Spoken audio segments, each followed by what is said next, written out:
চীনে ফ্যাক্টরি আছে, চীনের মতন জায়গায় ফ্যাক্টরি আছে, বলভিয়াতে ফ্যাক্টরি আছে, ব্রাজিলে ফ্যাক্টরি আছে, ব্রাজিলে ফ্যাক্টরি হচ্ছে, এখন বাংলাদেশে ফ্যাক্টরি আছে। তাই এত ফ্যাক্টরি থাকে, আমরা কেন বাইরে থেকে প্রোডাক্ট আনবো?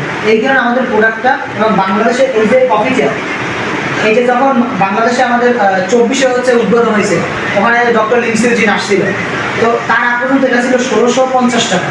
যেমন বাংলাদেশে এখন বর্তমানে কাজ হচ্ছে, বাংলাদেশে প্যাকেজিং হচ্ছে, এখানে এটার দাম এসে পড়ছে 990 টাকা আমাদের জন্য, কিন্তু এটা বিক্রি রেট হচ্ছে 1190 টাকা।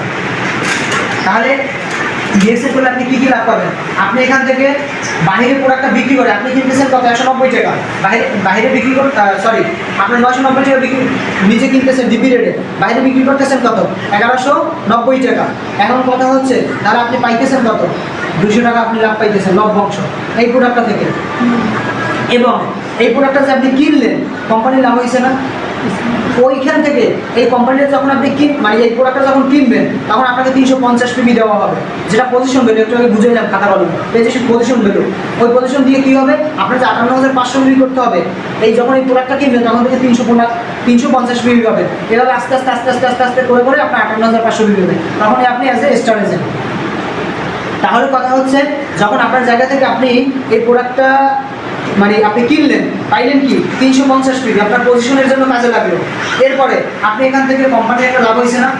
990 টাকা বিক্রি করে কি 990 টাকায় তার উৎপাদন খরচা বা তার সব দিয়ে আপনার সময় সময় দিচ্ছেন না, তার দেখা যায় 700 টাকা খরচা হয়েছে।